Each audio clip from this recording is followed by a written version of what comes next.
Right, hello Year 10 and early entry Year 9. This is just a really quick video just to help you out with the 20 mark question. I know previously that's something that we've had a little bit of confusion about, so hopefully this video will help you with the work that I've set you. All of the resources that are on this video you already have on the sheets that I've either given you or uploaded to the Sims portal, so make sure you have those in front of you. If you don't have that right now, pause this video, go and grab it, because it's really going to help you out. So I'm just going to take you through how I personally would go through answering this question. If I was faced with this question in the exam, this is how I would go about it. Remember that the 20 mark question, it's all about showing that you understand the character's journey throughout the play. So it's not just how they are in this extract. You have to prove that you really know this character. So this is the question that we're going to go through. It's Mickey and Edward in the final scene. It's the climax of the entire play. At this point, Mrs. Lyons has told Mickey that Edward and Linda have been having an affair, even if it is only described as a light romance. And Mickey boots off, is going absolutely mad. He's running through the streets and he's got Sammy's gun. So we know that he's armed. We know that he's dangerous right now. So the question is, you are performing the role of Mickey. Now, I've popped that in bold because as soon as you see that, you know that's the character that you are writing the bulk of the answer about. Remember to read the question. If it tells you you are performing the role of Mickey, don't start writing about the other character within the scene. Describe how you would use your acting skills to interpret Mickey's character in this extract. So first things first, you're going to discuss this extract first and explain why your ideas are appropriate both for this extract and the play as a whole. Now, it's that play as a whole that's been tripping us up. So you're going to discuss other moments within the play. Now, I've put choose a contrasting moment. It's fine if you want to choose a moment that is similar or that reflects the same kind of emotion, but it has to be in a different part of the play. 20 marks, so we know we're going to give or take write about 5 paragraphs, 1 really good context paragraph, and then 4 absolutely solid paragraphs where we talk about the extract and we talk about the play as a whole in each one. So for the first waggle, this is the extract that we're looking at. I am just going to give you a moment to read through this. So I would pause the video and read through, just because I feel that my RP accent doesn't quite transfer quite so well on a video. So pause the video now, have a little read through of the scene, just so you know what we are going to be talking about.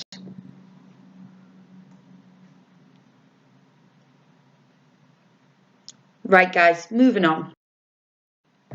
So this is the structure that I want you to use for that 20 mark question. As I've said, we've got 1 really good context paragraph. Now what's slightly different in this one, try to include a little bit of character background. So tell me who that character is, what journey they've gone through to get to this point in the play. Then talk about how you would perform part of the extract. You're going to link that to how you'd perform the same character in a different part of the play and how it links. Then you are going to repeat that 3 more times. This is where I want you to draw your attention to the waggle just below the left-hand side of your page. So one thing you will notice about this example paragraph is that the grammar isn't necessarily perfect. Now, this example paragraph was actually taken from someone who got 20 out of 20 in a previous paper. So I thought that it would be really good for us to look through this example together, because this is an example that AQA have deemed as being perfect. So if we can improve on that, even better. So we're just going to have a quick look at this. Now I have included the context paragraph as well, so that we can have a look at that. And then you'll see that I have 3 different colours to break down the rest of it. So the green is for the what. Now the what, remember, is what are you physically doing as that character? Are you saying a line? Are you trying to show something in particular about that character? What are you doing? The purple is how, so how are you going about it? Now they're all your MacGyver skills that are on the right hand side of the screen right now. So how are you doing that? breaking that down into skills. And then the pink is the why. So why is that effective? Why does that show something about the character to the audience? Why is that so effective? Why does that show something about the character? So I'm just very quickly going to talk through this example paragraph, and we're going to talk about why it's good. Okay, we're going to talk about why it hits that 20 out of 20. So, throughout the play, Mickey is seen as a loving and caring character. However, as the play progresses, Mickey's unlucky misfortunes turn him very depressed, and the use of pills during his time in prison causing him to be anxious and angry. During this extract, Mickey's fragile mental state is portrayed as he is concerned his wife Linda has been cheating on him with his childhood best friend Edward. Now, although the grammar in that paragraph isn't absolutely perfect, we are seeing that it gives us an explanation of how we have arrived at this extract. So it talks about how Mickey was at the beginning. It talks about what has led Mickey to this point. It shows an understanding of Mickey's character up to this point in the play. So as Mickey, I say the line, stay where you are. So that's what we're actually doing. I would say this shakily, again, that's the how, highlighting the fact that I am typically not a violent character. Now, the one thing I would say here is draw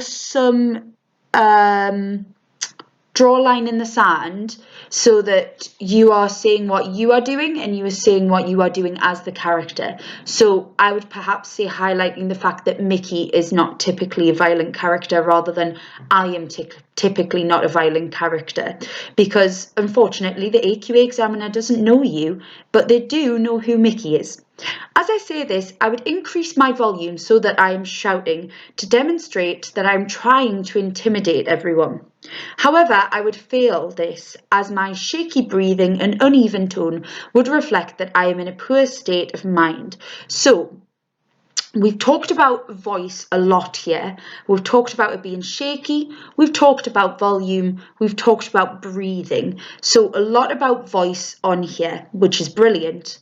I would be stood centre stage so the audience's attention is focused to me, and I would be holding both arms out in front of me, counting as gesture, pointing the gun in the direction of Edward. Now, because the gun is in the hands of Mickey, I would also perhaps count that as gesture. Because it says in the direction of Edward, that also counts as interaction, because that is interaction between himself and Edward. As I do this, my hands would be shaking, causing the gun to also be shaking. This would show that I have never properly held a gun before. Now, this is where it gets into that reflecting to another moment. So this is a far contrast to how Mickey is presented at the beginning of the play when he is 7 years old. When he and Eddie meet for the first time, I would choose to show Mickey as a playful character. So we've gone for a very contrasting moment here. We're seeing Mickey as an absolute nervous wreck in the end of the play. However, they've chosen to show the moment when Mickey and Eddie first met, which is a very different moment to the one that we're looking at in this extract. So I would choose to show Mickey as a playful character by speaking in a loud, clear voice at a fast pace and a bright tone. So again, a lot about voice here. I would also be constantly moving around and looking around the space repeatedly as though distracted by everything. So there's movement ticked off, looking around. I suppose we could count as interaction once again. This would show that the audience, that Mickey is a child with a lot of energy. So again, we're saying what we're showing to the audience, which is a huge contrast to how he is presenting in this scene, a person with very low energy. That last line, this would show the audience that Mickey's a child with a lot of energy, should be pink. It should be in the Y. I apologise for that. My resources are not always perfect. So guys, this is the extract that I'm asking you to write about. This is Mrs. Johnston and Edward. It is the locket scene. Now, we've done a lot of work on this in class. We've done a lot of practical work on this in class. So hopefully this should be a really good one to write about because we know an awful lot about it. So just taking you through how I'm going to answer this exact same way, but this time we're talking about Mrs. Johnston rather than Mickey. So you're performing the role of Mrs. Johnston. That's who you're going to write the bulk of this answer about. Describe how you'd use your acting skills. So again, all those elements of MacGyver. One little piece of advice, I would write MacGyver down the side of your page and I would tick them off as you go. So you know that by the end of your answer, your 20 mark, you've used at least each element of MacGyver twice. That would be really easy within a 20 marker. We know that we've written perfect paragraphs in class before where we've used every single element of those, but it just means that you're going to write a really in-depth answer. So describe how you would use your acting skills to interpret Mrs. Johnston's character in this extract. So you're talking about this one first, and explain why your ideas are appropriate both for this extract and the play as a whole. So again, you're choosing other moments in the play to talk about. 20 marks, so 5 paragraphs. So here's the extract. Now, first things first, we need a really, really good context paragraph. So what we're going to talk about in our context paragraph, it's all about how the character has reached this point in the play. So what experiences have they gone through? What decisions have they made that have led them to this point in the play? So in regards to Mrs. Johnston, we know that she's been through the experience of having one of her twins taken away from her. We know that Mrs. Lyons fired her, stopping her from seeing Edward. We know that she had to reject Edward again when Edward and Mickey became friends. We know that that's been very heartbreaking for her. And at this point, Mrs. Johnston has answered the door to an absolutely heartbroken Edward, who is saying that they're never going to see them again because they're moving away. So we can talk a lot about what's led Mrs. Johnston to this point in the play and what is happening in this particular extract. Now, what I want you to do next is choose 4 of the lines that Mrs. Johnston says that you are going to talk about. In a moment, I'll show you 4 that I've chosen, and I'll talk a little bit about the moments that I might choose to contrast those ones with when I talk about the play as a whole. So choose 4 of your own, highlight them, and then I'll show you mine. So these are the 4 that I've chosen. The first one is when Mrs. Johnston says, "Yeah, you look it, you look very well. Does your mother look after you?" Now, this is the moment, or this extract is the moment, the first moment that Mrs. Johnston's been left alone with Edward since he was a tiny baby. So her maternal instincts are kicking in at this point. So particularly when she says, "Does your mother look after you?" Think about what that shows about Mrs. Johnston. Think about what it shows about how she still feels about Edward. There's a lot you can say about that. Think about the skills that you would use to show that. Then in regards to contrast, you might choose to go right back to when she agreed that she would give one of the babies to Mrs. Lyons. That might be a good moment to contrast this one with. You might choose to go back to when she first gives the baby over, or when she gets fired from the Lyons for fussing over him too much. The second moment I've chosen is when Mrs. Johnston says, "Come here, now listen, don't you be soft. You'll probably love it in your new house. You'll meet loads of new friends, and in no time at all, you'll forget Mickey ever existed." Now, again, very maternal. She's cradling him, she's letting him cry. So think about what that shows about her. Think about what it shows about how she still feels about Edward, and make some notes about how you would show that in regards to your skills. Some nice moments to contrast this one with. You might choose to contrast it with in the scene before, when she'd first met him again, when she was quite harsh with him and told him to never come back and play here again. She was quite nasty to him. That might be quite a nice moment to contrast this one with, because it shows that she isn't horrible and she does still, you know, have those maternal feelings for him. Further down the page, would you like a picture of Mickey to take with you so as you could remember him? Think about what she's trying to do in that extract. Again, think about what it is you are trying to show about her, and some nice moments to contrast that one with. You might choose to contrast that with when they first meet again as 14-year-olds, when Mrs. Johnston recognises Eddie again when Mickey brings him over, that might be quite a nice moment to talk about as well, because you can show that Edward never did forget the Johnstons, he never did forget Mickey.